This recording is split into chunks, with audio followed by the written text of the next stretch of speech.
अस्सलाम वालेकुम नाज़रीन, मैं हूं अलवीना और आप देख रहे हैं बिला तकल्लुफ़। नाज़रीन, आज के प्रोग्राम में बात करेंगे ख़ित्ते के हवाले से, सिर्फ पाकिस्तान के हवाले से नहीं बल्कि अफ़गानिस्तान के ऊपर डिटेल गुफ्तगू करेंगे, क्योंकि अफ़गानिस्तान इस वक्त एक इंटरनेशनल डिबेट का एक मौजू बन चुका है। अफ़गानिस्तान में पीस और स्टेबिलिटी जो है पूरे रीजन के लिए जो है मुफीद साबित होगी। इस वक्त दो मुख्तलिफ स्टांस दिखाई दे रहे हैं। एक स्टांस जिसमें तालिबान की गवर्नमेंट को सपोर्ट किया जा रहा है, दूसरी तरफ एक और स्टांस देखा जा रहा है जहां पे तालिबान गवर्नमेंट को अपोज किया जा रहा है। तो सवाल यहाँ पर ये पैदा होता है कि आखिर तालिबान गवर्नमेंट को क्यों अपोज किया जा रहा है। तालिबान इन दी एंड अफगानिस्तान का हिस्सा हैं और उनके मुल्क पर काबिज होने वाले फौजी जो कि इंटरनेशनल हेजेमनी जिन्होंने क्रिएट की हुई थ्रू देयर इंस्टीट्यूशंस, वो 20 साल की जंग उनसे लड़ते रहे फॉर नो रीज़न, और उसके बाद उन्हीं के सवालात में जो है उनका जवाब तमाम तर दुनिया तलाश करती रही, लेकिन दुनिया को उनके जवाबात ना मिल सके।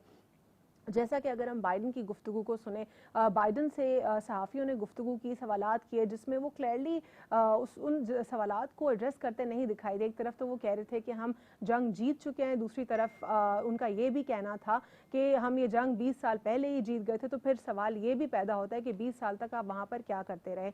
आज के प्रोग्राम में हम अपनी गुफ्तगू को जो है ज़्यादा ज़ेर बहस रखेंगे इस खित्ते के हवाले से कि कैसे अफगानिस्तान जो है एक पीस और स्टेबिलिटी का किरदार अदा कर सकता है। भारत का इस वक्त क्या रोल देखा जा सकता है, क्योंकि जो गवर्नमेंट थी, एक पपेट गवर्नमेंट जो कि यूनाइटेड स्टेट्स की कठपुतली हुकूमत थी अफगानिस्तान में, उसमें भारत की बहुत बड़ी तादाद जो है एक इन्वेस्टमेंट की तादाद थी और भारत को बहुत बुरे तरीके से झटका लगा है। भारत इस वक्त पाकिस्तान के खिलाफ कई प्रोपेगेंडा करने में भी इन्वॉल्व है और वो चीन और पाकिस्तान को मैनिपुलेटर कहने का भी एक लक़ब दे चुका है। और कहा जा रहा है भारत की जानिब से कि पाकिस्तान और चीन दोनों मिलकर अफगानिस्तान को मैनिपुलेट करने जा रहे हैं। वज़ीर आज़म इमरान खान साहब का हाल ही में हमने देखा कि ताजिक सदर के साथ भी उनकी गुफ्तगू हुई और उन्होंने खित्ते के हवाले से गुफ्तगू की, तालिबान हुकूमत के हवाले से कि तालिबान हुकूमत कैसे अपनी गवर्नमेंट को फॉर्म करेगी, इस गवर्नमेंट में कौन कौन हिस्सेदार होंगे, जो माइनॉरिटीज़ हैं वो भी अपना पिवटल रोल प्ले करेंगे, जैसा कि ताजिक, हज़ारा और जो दीगर कम्युनिटीज़ हैं वो भी इस गवर्नमेंट का हिस्सा होंगी। प्रोग्राम को जो है कंटिन्यू करेंगे और एक और अहम जो टॉपिक है वो भी ज़ेर बहस रखेंगे कि पिछले माह हमने देखा कि एक हमला हुआ जिसमें 7 बच्चे और 10 जो है शहरी हलाक हुए और इस पर जो है अमेरिका ने कहा कि एक एग्रेसिव स्टांस पेश किया और अब अमेरिका ने जो पेंटागन है उसने एतराफ़ कर लिया है कि उनसे गलती हुई, वो माजरत ख्वाह हैं। इसके ऊपर भी ज़रा गुफ्तगू करेंगे कि ये क्या हुआ था, क्या था। हमारे साथ प्रोग्राम में मौजूद हैं एडवोकेट ख्वाजा नवीद साहब, रिटायर्ड जस्टिस हैं, वकील हैं, उनको प्रोग्राम में खुशामदीद कहते हैं। अस्सलाम वालेकुम सर। प्रोग्राम का आगाज़ करेंगे एक जो है अफसोसनाक ख़बर कह लें आप इसको या एक अजीब व गरीब ख़बर कह लें कि काबुल के ड्रोन हमले में शहरी हलाक हुए। पेंटागन ने इसका एतराफ़ कर लिया। 7 बच्चों समेत 10 शहरी जो है इसमें शामिल थे। एतराफ़ कर लिया उन्होंने अपनी गलती का और कहते हैं कि हमसे गलती हुई। क्या ख़त्म हो गया मामला? नहीं, देखें जी, ये बड़ा ही मतलब अलमनाक पहलू है कि अक्सर ये जो बड़े ममालिक हैं और ये इस तरह लोगों की जान लेकर वो बड़े प्यार से कह देते हैं कि जी वी आर सॉरी, हमसे गलती हो गई, हमें गलत फहमी हो गई। इससे पहले भी ये कोई पहला वाक़या नहीं है। इससे पहले कई लोगों को मार के और उसके बाद फिर वो कहते थे जी गलती से कर दिया गया जी। तो इसका अक़वाम मुत्तहिदा में ये उठाया जाना चाहिए। देखें, अब इंसानी जाने तो ज़ाया हो गई। नहीं सर, लेकिन इसके कॉन्ट्री अगर हम सिचुएशन देखते हैं जहां पर अगर इनके साथ यही सिचुएशन हो तो ये कहते हैं हम छोड़ेंगे नहीं, बदला लेंगे। ये क्या है? तो अब देखें, बात ये है कि ये बेचारे छोटे मुमालिक जो हैं वो अब अमेरिका से क्या बदला ले सकते हैं, लेकिन वो इससे एटलीस्ट कॉम्पेंसेशन ले सकते हैं। देखें, जो जान चली गई वो तो चली गई, इनकी गलती से गई, अब इन्होंने इतराफ़ कर लिया। ये भी बहरहाल कहते हैं कि भाई एक किस्म के क्या मॉरल उनकी वो वैल्यू है कि वो आके एतराफ़ भी कर लेते हैं। कई मुल्कों में तो एतराफ़ का रवाज ही नहीं है। तो एटलीस्ट उनसे गलती होती है, पहले तो गलती करते हैं दानिस्ता, फिर करने के बाद फिर कहते हैं कि ये गलती थी और फिर वो एतराफ़ कर लेते हैं। और इस एतराफ़ का कोई जुर्माना होना चाहिए, कोई पेनल्टी होना चाहिए। और हमारे तो इस्लामिक लॉ में यानी दियत भी है, यानी कत्ल है जी। ये सीधा सीधा ये कत्ले अमद है। तो आपने जब उनको मारा है तो इस्लामी कानून से जो दियत बनती है आप वो अपनी हैसियत के मुताबिक उनको अदा करें। तो मेरा तो कहना यह है कि अफगान हुकूमत को जब ये इनका पेंटागन का आपने बताया कि एडमिशन आ गया है, तो they should officially launch claim for compensation of all those poor families जिनके बच्चे गए इस दुनिया से, या जो 10 शहरी थे इनोसेंट, तो जाहिर है उनकी बेवाएं होंगी, बच्चे होंगे, उनकी तालीम होगी, उसको रेज करना है बच्चों को, तो they should be compensated financially, ताकि वो इस दुनिया में एक अच्छे शहरी बन सके, और वो जो उनका जान का जो है उसका तो अदाला नहीं हो सकता, लेकिन एटलीस्ट फाइनेंशियली कंपनसेट उनको होना चाहिए। और इसमें अफगान हुकूमत जो है उनको मुतालबा करना चाहिए ऑफिशियली, और हम उस मुतालबे को सपोर्ट करें।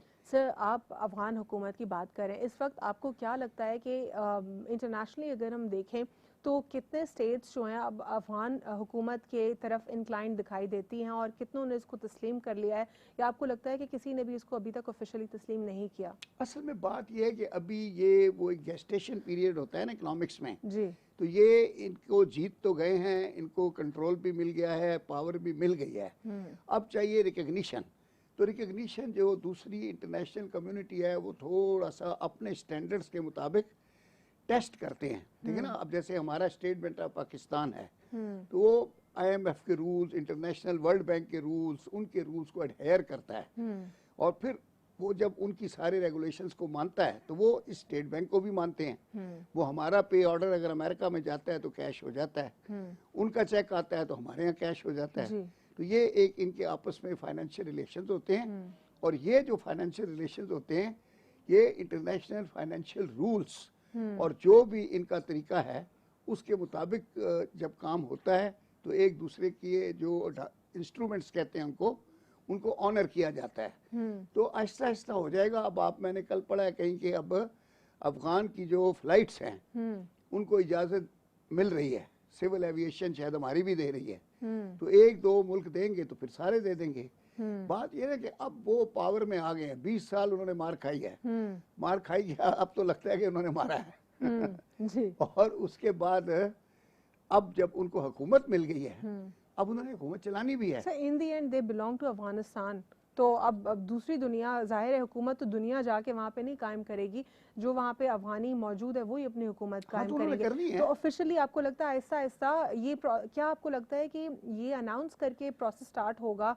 जिस तरह हुआ करता है इंटरनेशनल लॉ में, स्टेट्स रिकॉग्नाइज करती हैं और उसके बाद जो है दोनों के दरमियान बायलैटरल टाइज होती है, या डायरेक्टली हो जाएगा? सर नहीं, अभी उन्होंने अपनी इनॉग्रेशन सेरेमनी भी नहीं की। ठीक है, यानी थोड़ा सा प्रोसेस उनकी तरफ से एक कैबिनेट प्रेसिडेंट वो अनाउंस कर दें जी, कोई अपना इंफ्रास्ट्रक्चर या कॉन्स्टिट्यूशन, इंटरम कॉन्स्टिट्यूशन, कोई डॉक्यूमेंट इस तरह का बना के फ्लोट कर दें, वो जैसी मेरे ख्याल में तैयारी में है सब कुछ, एवरीथिंग इज इन प्रोसेस। तो वो जैसे ही मार्केट में आ जाएगा सारी नेशंस इनको बैक टू बैक इसको जो है रिकॉग्नाइज कर लेंगे। बस वो हो सकता है पहले ममालिक कौन हो सकते हैं, या पहला कौन सा मुल्क आपको लगता है हो सकता है? हम ही हो या हम हो या चीन हो, हम दोनों में से किसी एक को लीड है ना जी। चीन भी हमारे साथ है, चीन चूंकि सुपर पावर है तो हो सकता है हम पहले उनको मौका दें कि भाई आप करें, ताकि आपको लोग फॉलो करेंगे, और हम तो हैं ही। ठीक है सर, एक वक्फा लेंगे, इसके बाद कंटिन्यू करेंगे प्रोग्राम को, और भारत के हवाले से कुछ गुफ्तगू करेंगे कि आखिर भारत पाकिस्तान के खिलाफ क्यों प्रोपेगेंडा क्रिएट कर रहा है। अजीब व गरीब सी गुफ्तगू भारत की तरफ से सुनने में आ रही है, अफगानिस्तान को लेकर पाकिस्तान के ऊपर एलिगेशंस लगाए जा रहे हैं। After short break.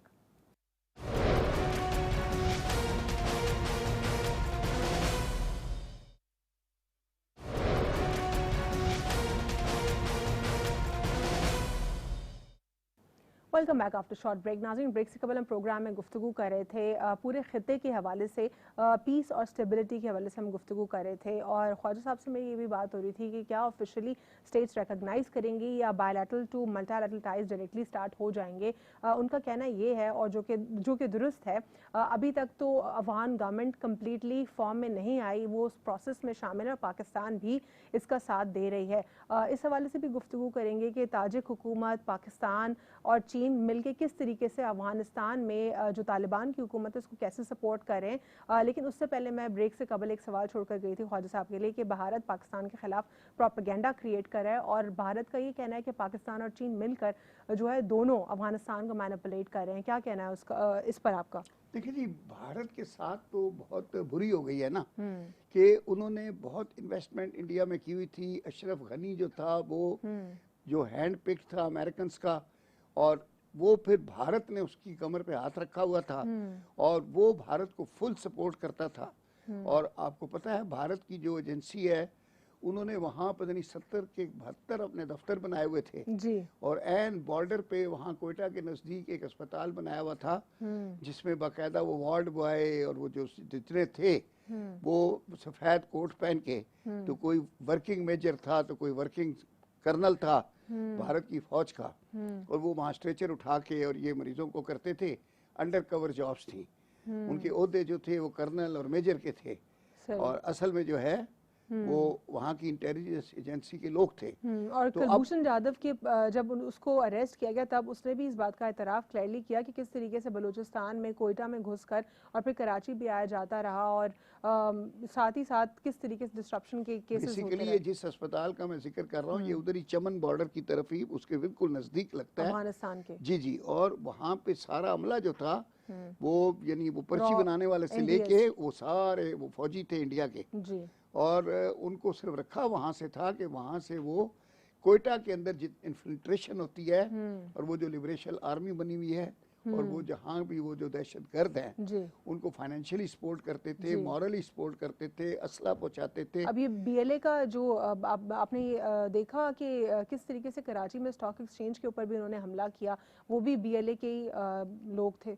वो जाहिर है ना जी, वहाँ वो जो एजेंसी बैठी हुई है वो सुबह शाम नोट बांटती है, तो वो जब पैसे डॉलर बांट रही है और ये जो बेरोजगार नौजवान हैं इनको जो है लालच देकर वहाँ जो एजेंट हैं उनके भर्ती करते हैं।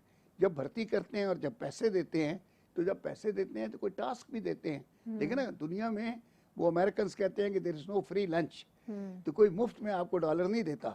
तो जब वो आपको रात को घर सोते में आके डॉलर देकर जाते हैं तो वो साथ एक पर्ची भी दे जाते हैं कि ये काम करना है, तो उसमें चाहे जान का रिस्क है या उसका है, फिर ये लालच है ना। तो ये जो हमारे बेवकूफ़ नौजवान ये डॉलर्स के लालच में दूसरों की भी जान लेते हैं और अपनी जान तो जाहिर है वो बचनी नहीं होती।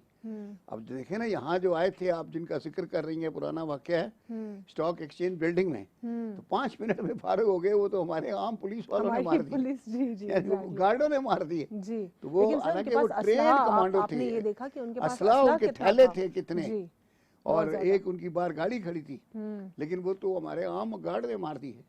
एग्जैक्टली सर, अगर हम अफगान हुकूमत की बात करते हैं तो इसमें आपको लगता है कि पाकिस्तान का जो रोल है इस वक्त बिल्कुल ठीक है जो पाकिस्तान का होना चाहिए, क्योंकि भारत ने जिस तरह एक्यूजेशन पाकिस्तान के ऊपर लगाया कि पाकिस्तान और चीन मैनिपुलेटर्स हैं, इस पर क्या कहेंगे आप? देखिए बात ये है कि भारत का तो बड़ा नुकसान हो गया ना, वो जितने चाहे इल्ज़ाम लगा दे।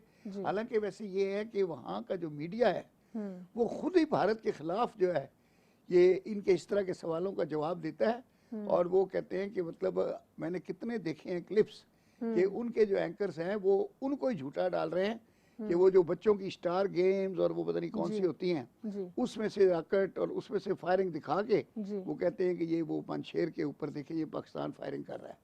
वो बाद में वो गेम निकल आई, वो गेम फिर चला भी उनके अपने मीडिया ने कि वो ये गेम है जिसको वो वहाँ के 2-3 चैनल्स हैं। ये कुछ प्रोपोर्शन आपको लगता है कि कुछ प्रोपोर्शन ऐसे एंकर्स का है जो कि उनके ही स्टांस को जो है रिवील कर रहा है कि वो झूठ बोल रहे हैं? ये बड़ी बात है। मेजॉरिटी जो वहाँ के एंकर्स हैं वो तो प्रोपेगेंडा को और मजीद बढ़ावा दे रहे हैं और proper they are paid for it ना जी, तो वो हम तो पैसे नहीं दे रहे जी। तो उनके जो मालकान उनको पैसे देते हैं तो वो या जो भी उनको स्पॉन्सर करती हैं वहाँ एजेंसियाँ, तो वो उनको हमारे खिलाफ प्रोपेगेंडा करने के पैसे देती हैं। सही, तो जाहिर है वो फिर वो अपनी जॉब कर रहे हैं। वो हमने बचपन में किसी फिल्म का गाना सुना था कि पेट की खातिर बंदर क्या है दुनिया नाचे रे, मेरा बंदर नाचे बाबूजी बंदर नाचे रे।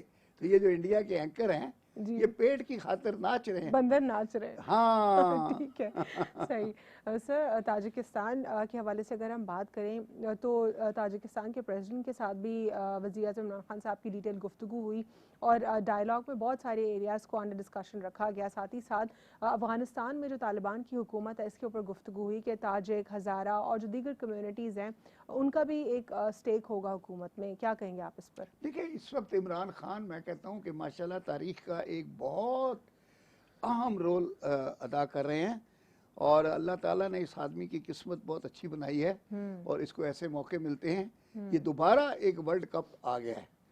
ये पहले तो क्रिकेट का वर्ल्ड कप था तो उसने जीता, अब ये आप समझ लें कि आलमी सियासत का वर्ल्ड कप है। और अब ये जो इमरान खान समझो कि इस वक्त दौरे कर रहा है या तकरीरें कर रहा है या आ जा रहा है, तो ये अब सियासी वर्ल्ड कप जीतने के लिए ये सारी भाग दौड़ कर रहा है। तो ये मैं कहता हूँ कि ये लकी आदमी है और मेहनती आदमी है और नीयत इसकी साफ है, तो मुझे लगता है कि इंशाल्लाह ये वाला वर्ल्ड कप भी उठा लेगा। सर, सी पैक की अगर हम बात करते हैं, सी पैक में काफ़ी ज़्यादा डिस्ट्रप्शन करने की कोशिश की गई भारत की तरफ से। रॉ एनडीएस ने इसको कम्प्लीटली जो है इस प्रोजेक्ट को फेल होने में हर कोशिश तो कर ली, लेकिन पहले अल्लाह का भी शुक्र है नहीं हुआ। ऐसी अफवाहें मार्केट में आई हैं, यानी जो बेवकूफ़ों वाली बातें लगती हैं। उन्होंने कहा जी ये देखें जी अफगानों को, ये अंग्रेज वो क्या था अमेरिकन ना, वो खुद चले गए हैं इनसे क्या तालिबान से मुआहदा करके। ये कह रहे हैं, बहुत सारे लोग कह रहे हैं अभी भी। ये सारा इंडियन के एंकर्स की बातें हैं, वो हमारे लोग फिर सर हमारे भी कुछ लोग हैं जो अमेरिका को सब कुछ समझते हैं। हाँ, सीना गजट के जरिए फिर फैलानी शुरू कर देते हैं, हालांकि उनको अलग बे पता नहीं होती जी। तो कुछ सर ज्यादा इंटेलेक्चुअल बनने की कोशिश जो करते हैं वो भी कर रहे हैं। वो इसको पंजाबी में कहते हैं थड़ा पॉलिटिक्स। थड़ा पॉलिटिक्स, थड़ा पॉलिटिक्स। वो थले पे बैठ के तीन बंदे धोती पहन के आपस में बता रहे होते हैं ना जी। तो वो सारी पॉलिटिक्स समझते हैं कि दुनिया की उन्हीं को आती है। ये वही लोग हैं जो जिस जमाने में सिनेमा में अंग्रेजी फिल्में लगती थी ना, तो ये जाते थे बाहर आने का टिकट लेके, तो वो इंग्लिश फिल्म देखते थे, तो वो फिर जब बाहर आते थे तो एक दूसरे को स्टोरी सुनाते थे। अगर वो दोस्त में लड़कियां होती थी तो कहता था कि एक ओदी भैन सी ते दूजी ओदी मशूक सी, वो कहता नहीं हो दो में भैना सन। तो सर और वो इतनी रवानी से सुनाते थे वो कहानी कि जैसे सारी उन्हीं के लिए लिखी गई है। तो वो अब अफगानिस्तान की सियासत पर और इमरान खान के रोल पर और सी पैक के ऊपर बैठकर जब वो इस तरह के तबसरे करते हैं कि वो दो पहना सन, वो कहता नहीं हो। लेकिन ऐसे लोग अपने आप को बहुत इंटेलेक्चुअल समझते हैं, इतनी वो अथॉरिटी और उसके साथ कॉन्फिडेंस से बोल रहे होते हैं कि अगर आप बीच में बोल के तो दिखाओ, आपको डांट देंगे। जी बिल्कुल सर। आप अगर सिर्फ ये कह दो कि ये आपने गलत कहा है, सर ऐसे लोगों से जो है आसपास बहुत ऐसे लोग कहेंगे तुसी एजेंट हो। बिल्कुल सर, ऐसे लोग आसपास बहुत हैं जिनको देख सुन के बंदा हैरान होता है कि ये किस कदर ये क्या बात कर रहे हैं, क्या गुफ्तगू कर रहे हैं। जी सर, ताजिकिस्तान के हवाले से भी हम देख रहे हैं कि हमारे बहुत सारे स्टेट्स के साथ कॉर्डियल रिलेशनशिप्स थे, लेकिन कुछ स्टेट्स के साथ इस दौर हुकूमत में बहुत ज़्यादा बेहतर ताल्लुकात दिखाई दे रहे हैं। और जिस तरह इजिप्ट की अगर मैं बात करूँ तो उनके साथ भी in terms of power sector हम देख रहे हैं कि ऐसे मुआहदे हो रहे हैं जो पहले कभी नहीं हुए थे। ताजिकिस्तान के साथ भी कुछ हमारे बेहतर मुआहदे हो सकते हैं। क्यों नहीं हो सकते?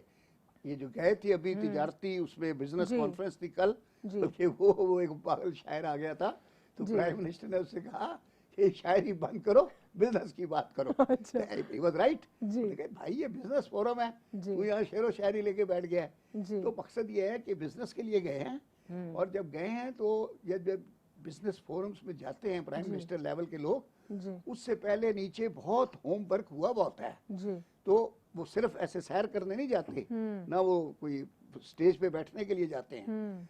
उनके जाने से पहले जो नीचे मुतल्लका शोबों के लोग हैं उनमें कोऑर्डिनेशन होती है, बहुत से मुआहदे तैयार हुए हुए होते हैं जिनकी फॉर्मल अप्रूवल होती है, फिर प्राइम मिनिस्टर लोग और उनके प्राइम मिनिस्टर वो आपस में बैठ के साइन करते हैं।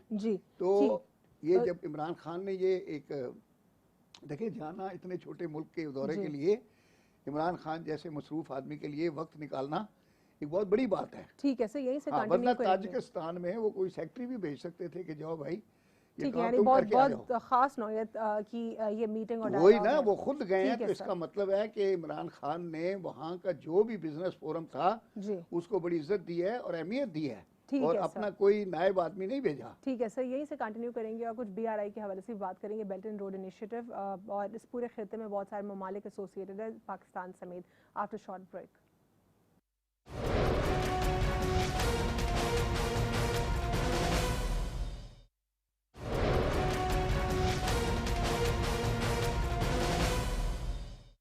Welcome back after short break. नाज़रीन, ब्रेक से कबल प्रोग्राम में गुफ्तगू कर रहे थे ताजिकिस्तान के रोल के हवाले से, और पाकिस्तान किस तरीके से अपना एक पिवटल रोल प्ले कर रहा है रीजनल पीस के लिए। पाकिस्तान ने हमेशा से जब भी खिते के पीस की बात आई है, पाकिस्तान ने अपना एक अच्छा किरदार अदा किया है इसमें, और अब पाकिस्तान का ताजिकिस्तान के साथ एक ख़ास नौयत का डायलॉग इस बात की जो है निशानदेही करता है कि पाकिस्तान के ताल्लुकात मज़ीद और ममालिक के साथ अच्छे होंगे, ख़ास तौर पे उन ममालिक के साथ जो कि BRI के थ्रू कनेक्ट होते हैं। बेल्ट एंड रोड इनिशिएटिव कह लें या फिर सिल्क रोड कह लें, ये हमारे लिए बहुत अहमियत का हामिल है। इसके ऊपर ज़रा मैं ख्वाजा साहब से जानने की कोशिश करूँगी कि CPEC के हवाले से बहुत सारी गुफ्तगू आजकल हो रही है कि अनफॉर्चुनेटली रुक गया था, प्रोसेस इतना तेज़ी से नहीं जा रहा, चीन खुश नहीं है, कुछ इसमें रूमर्स भी थे, कहीं ना कहीं कुछ सदाकत भी थी। अब जबकि अफगान तालिबान जो है वो अपनी हुकूमत फॉर्म करने जा रहे हैं, क्या CPEC का मामला जो है वो बेहतर हो सकता है और तेज़ी से काम कर सकते हैं? माशाल्लाह हमारे ये जो CPEC का जो पूरा सिस्टम है, इसको हमारी साइड से हमारी फौज लुक आफ्टर कर रही है। और माशाल्लाह आपको पता है कि हमारी फौज फिर जिस काम में हाथ डालती है वो मुकम्मल करके छोड़ती है। हमने एटम बम बनाया तो बना के छोड़ा, ठीक है ना, कितनी दुनिया की मुखालफत थी। अब यहाँ भी CPEC में कुछ मुमालिक हैं जिसमें भारत है, खुद मेरे ख्याल में अमेरिका भी शामिल है, आई डोंट नो नाम लेना चाहिए या नहीं, लेकिन वो लोग, उनके पेट में बड़ा दर्द है कि ये, हाँ, कि ये नहीं बनना चाहिए मुआहदा। उसके लिए उन्होंने बड़ी अपना प्रोपेगेंडे भी किए हुए हैं, और एक और एलाई भी फॉर्म किया है कि CPEC ना हो और वो सारे अलग ममालिक हैं, ये भारत और अमेरिका, और वो पूरे उसमें बहुत सारे ममालिक उसका एला हैं, और वो कहते हैं कि हम CPEC को टफ टाइम देंगे, इस रूट की जगह ये रूट हो सकता है, ये इसका ऑल्टरनेट है। हालांकि ये बेवकूफ़ है, एक दफ़ा जब बन जाएगा इन सब का फ़ायदा होगा। देखिए तिजारत, लेकिन ये तो चीन को रोकने की कोशिश हो रही है कि ताकि चीन इस 10 साल में वो जो राइज ऑफ चाइना है वो ना पॉसिबल हो सके। नहीं, देखिए चीन जो है ना, वो जिस तरह का उनका वर्किंग सिस्टम है, और ऑलरेडी वो इतना ज्यादा दुनिया में छा गए हैं। आज अमेरिका के किसी बड़े स्टोर में चले जाएं, ब्रांड अमेरिकन होगा, नीचे लिखा होगा मेड इन चाइना। तो यानी वहाँ की जितनी बड़ी बड़ी फैक्ट्रियां हैं वो भी अपनी प्रोडक्ट्स जो हैं वो चाइना से बनवा रही हैं। ठीक, तो दैट यानी आप ये कह रहे हैं कि राइज ऑफ चाइना वो रुक नहीं सकता, स्टॉपेबल नाउ। नहीं, वो हो चुका हुआ है जी, ऑलरेडी राइज पर है, वो ऑलरेडी हो चुका है। देखिए चाइना हैज ऑलरेडी रिजन, अब वो टाइम खत्म हो गया कि चाइना इज राइजिंग। चाइना तो अपने, उसने अमेरिका को इतना कर्जा दिया हुआ है कि मुझे पता नहीं वो वापस कैसे करेंगे। अच्छा, उसके बाद ये है कि ये जो है अपना CPEC, इसमें भी ये है कि लोगों को नहीं पता कि वो रोड जो है तकरीबन ऑलमोस्ट कंप्लीट हो चुकी हुई है। मुझे अब पूरी नॉलेज नहीं है, लेकिन जो मैंने सुना है वो 50-60 मील का टुकड़ा है जो रह गया है, जो किसी वक्त भी कंप्लीट हो जाएगा। और अफगान तालिबान जो है ये उनके भी इंटरेस्ट में है कि वो बन जाए। मैं नहीं समझता कि वो अपोज करेंगे, और इंशाल्लाह चूंकि हमारा उसमें इंटरेस्ट है तो फिर जाहिर है कि वो शायद हमें भी सपोर्ट करेंगे, और चाइना का इंटरेस्ट है। अब तो अफगानिस्तान जो है एक वो सबके लिए बहुत इम्पोर्टेंट है पूरे खिते के लिए, और इसमें चीन भी जो है वो भी एक इन्वेस्टर होगा अफगानिस्तान के साथ, और अफगानिस्तान को बेहतर करने में और खड़ा करने में चीन का बहुत बड़ा रोल होगा, जिसका पाकिस्तान ने भी साथ देना है। वो तो आपने अभी, हम थोड़ी देर पहले डिस्कशन कर रहे थे ब्रेक में, जी कि बाकायदा इतला है कि चाइना में ऑफिशियली बेशुमार जो चाइनीज हैं वो पश्तो सीख रहे हैं। पश्तो ट्यूटर कम पड़ गए हैं कि वो पढ़ाने के लिए, और वो चाइनीज जो हैं उनका तो काम यही है, हमारी उर्दू वो फर बोलते हैं। बिल्कुल। उस दिन हम एक होटल में बैठे हुए थे, हमारे न्यूज़ चैनल के पीछे एक चाइनीज रेस्टोरेंट भी है ना, वहाँ पे भी वो जो बैठे होते हैं ओनर्स, और वो जो वहाँ के सब उर्दू बोलते हैं। कैसी उर्दू बोलते हैं वो। जी, तो वही मैं बता रहा हूँ, थोड़े दिनों तक पश्तो बोलेंगे, पश्तो सीख रहे हैं। आपको पता है वो चाइनीज भी बोलेगा, टोपक जमा कानून। जी, इस टोपक से ही तो भगाया अमेरिका को। तो सर ये इस पूरे सिनेरियो में जहाँ पे हम ये देख रहे हैं कि पाकिस्तान का एक पॉजिटिव रोल है, और पाकिस्तान ने बहुत सफ़र भी किया है इस वजह से, और हमारे पास अफगान रिफ्यूजीज़ भी बहुत बड़ी तादाद में रहे हैं, जिसके कुछ लोग फेवर में थे, ह्यूमैनिटेरियन ग्राउंड्स के ऊपर, कुछ देखिए लोग ये इसके अगेंस्ट भी थे। रिफ्यूजीज का आपने जी। अच्छा हुआ याद दिलाया।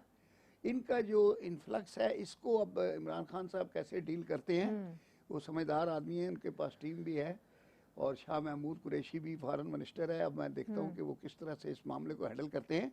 ये थोड़ा सा मामला जो है वो हमारे कंसर्न का है, क्योंकि देखिए हमारे पास पहले ही रिसोर्सेज कम है, हमारे पास फी इतनी ज्यादा इसी हवाले से एक सवाल करना चाह रही हूँ मैं आपसे, जो कि रीसेंट डेवलपमेंट है यूएनएचसीआर की। यूएनएचसीआर की तरफ से पाकिस्तान के ऊपर जोर डाला जा रहा है, दबाव डाला जा रहा है कि आप जो एक और फ्लो आ रहा है, जो अपकमिंग फ्लो है मुहाजिरीन का, आप उसको भी एक्सेप्ट नहीं ना, तो ये फिर उनसे बात करनी पड़ेगी। ये देखें बात जोर ये डाल रहे हैं, इसमें पाकिस्तान को थोड़ा स्टैंड लेना पड़ेगा। देखें कभी कभी कुछ कड़वे फैसले भी करने पड़ते हैं, क्योंकि हम तो उनकी गवर्नमेंट को सपोर्ट कर रहे हैं, हम कर उनको रहे हैं, हर लेकिन तरीके का दफे सपोर्ट करें, लेकिन मतलब रिफ्यूजीज हमारे पास आना हमारे लिए एक बोझ है। हमें हर वक्त देखें मीठा मीठा नहीं बनना है, इतने मीठे बनोगे लोग खा जाएंगे। जी बिल्कुल। तो अभी हमें थोड़ा कड़वा भी बनना है, इसमें स्टैंड लेना पड़ेगा। देखें आप हमारे शहरों की आबादी, ये जो महाजरीन आते हैं, सर कराची में कितनी बड़ी तादाद गाँव में जाके तो कोई आबाद नहीं होगा, किसी ने काना काछा या ठट्ठा या नवाबशाह में कराची में आबाद होते हैं या कोयटा में होते हैं, लाहौर कोयटा पेशावर में आबाद होंगे। ऑलरेडी वहाँ प्रॉपर्टीज की कीमतें आसमान से बातें कर रही हैं, रहने के लिए जगह नहीं है, पानी पीने के लिए नहीं है, लोग नालों के ऊपर घर बना के बैठे हुए हैं। आप देखें अभी सुप्रीम कोर्ट ने कितनी मुश्किल से गुज्जर नाला खाली कराया, अभी भी नहीं हुआ, हो रहा है। ठीक है ना जी।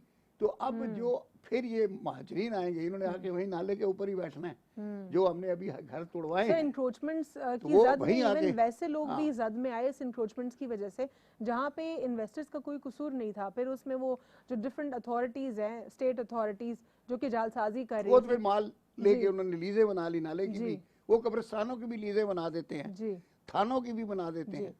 तो सर इस पे आपको लगता है कि पाकिस्तान को अपना क्लियर मौक़िफ़ पेश करने की जरूरत है कि देंगे, हम मैं हर वही सपोर्ट के लिए तैयार हैं, लेकिन हम मजीद मुहाजिरीन यहाँ नहीं जो है अफोर्ड कर सकते, बर्दाश्त करने के लिए बर्दाश्त का सख्त नहीं है हमें जी अफोर्ड, तभी मैंने अफोर्ड का लफ्ज़ इस्तेमाल किया सर, क्योंकि सर ऑलरेडी कराची में पूरी दुनिया जानती है कि हम जो है सबसे पहला मुल्क है जिसमें ना हमारे पास पानी है, ना हमारे पास बिजली है, ना हमारे पास सुई गैस है, ना रहने के लिए जगह है, ना मकान है, ना जमीन है। तो हम उनको कहाँ पे रखेंगे? मोहब्बत हमदर्दी सारी दिल में है, वो सार आंखों पे, मगर अपने खर्चे पे रहें और अपने मुल्क में रहें। सर लगभग 3 जनरेशन अब यहाँ पे ऑलरेडी मुहाजिरीन की यहीं पे आबाद हो चुकी है, और हमारे जो आया वो जाता नहीं है जी, हमारे सेंसस का नंबर भी जो है इससे इफेक्ट हो रहा है, क्योंकि वो यहीं पर गुजार चुके हैं अपनी 3 जनरेशन अपनी जिंदगियाँ। अब मजीद अपने मुल्क के ऊपर फोकस करें। तालिबान का बार बार ये कहना है कि आप बराए मेहरबानी अपने मुल्क को छोड़कर ना जाएं। अगर वो सही कह रहे हैं जी, वो बार बार यही बात कर रहे हैं। जिस तरह हम थोड़ी देर पहले पेंटागन के हवाले से गुफ्तगू कर रहे थे, तो जब उन्होंने ये तस्लीम किया कि उनकी तरफ से अटैक गलत था, किसी भी किस्म के दाइश या कोई और टेररिस्ट मौजूद नहीं थे, यानी उन्होंने क्लेम एक्सेप्ट कर लिया। दूसरी तरफ उन्होंने ये भी कहा कि अब जो है हालात बेहतरी की तरफ जा रहे हैं और पीस की तरफ जा रहे हैं। एक तरफ अमेरिका ये कह रहा है, दूसरी तरफ कहता है कि हुकूमत ठीक नहीं होगी, लोग खतरे में। इस वक्त मुझे समझ नहीं आ रही अमेरिका चाह क्या रहा है और बोल क्या रहा है सर। वो खुद भी कंफ्यूज है, उनके साथ बुरी हो गई है। आप देखें ना जो बाइडेन के बयानात आते हैं, अभी तक मुझे तो कोई उसका जोरदार बयान कुछ नजर से नहीं गुजरा, या कोई स्ट्रेट पॉलिसी जिसपे होती है, कोई इस तरह का नहीं है। वो सवालों के जवाब होते हैं या वक्ती, लेकिन वो भी कॉन्ट्ररी निकलते हैं। बिल्कुल आप सही कह रही हैं जी। तो बात यह है कि अमेरिका को पहले खुद अपने आप को वाज़ेह करना है और क्लियर करना है कि उनकी अपनी पॉलिसी क्या है। पहले तो वो तालिबान हुकूमत को तस्लीम करें ना, जी, पता चले, उसके बाद फिर हमको कहें कि भाई आप इनके रिफ्यूजी लो। ठीक है ना। यही बात तो मुझे तकलीफ दे रही थी कि ये चाह क्या रहे हैं। बहुत बहुत शुक्रिया सर प्रोग्राम में शिरकत करने के लिए। डिटेल कॉन्वर्जेशन आज हमने की, इंटरनेशनल जो इश्यूज़ हैं उसको हमने ज़ेर बहस रखा, ख़ास तौर पर अफ़गानिस्तान के हवाले से बात की, जिसमें पाकिस्तान, चीन और ताजिकिस्तान के रोल के ऊपर हमने बात की, और हमने ये भी बात की कि किस तरीके से तालिबान गवर्नमेंट जो अपनी गवर्नमेंट को फॉर्म कर रही है, तालिबान गवर्नमेंट में इस वक्त हम ये भी देख रहे हैं कि जितनी भी माइनॉरिटीज़ हैं उनका भी इसमें एक स्टेक होगा, ताकि एक पीसफुल और प्रॉस्परस अफगानिस्तान गवर्नमेंट फॉर्म हो सके, और इसके बाद दीगर जो इश्यूज़ हैं वो भी रिजॉल्व हो सके। इकोनॉमिक एस्पेक्ट से भी जो है अफगानिस्तान तरक्की कर सके। पाकिस्तान और चीन का बहुत बड़ा स्टेक होगा इसमें, क्योंकि पाकिस्तान और चीन जो है बहुत अच्छे बायलैटरल टाइज़ और मल्टीलैटरल टाइज़ में जो है इन्वेस्ट करने जाएगा। साथ ही साथ BRI और सिल्क रोड की भी हमने बात की कि वो मज़ीद अब तेज़ी की तरफ जाएंगे, और किसी भी तरीके का इसमें जो है किसी भी किस्म का डिस्ट्रप्शन अब नहीं हो सकता, क्योंकि खित्ते की सूरत हाल अब पीस की तरफ इंशाल्लाह जाएगी। आज के लिए इतना ही। अल्लाह हाफिज़। God bless you all.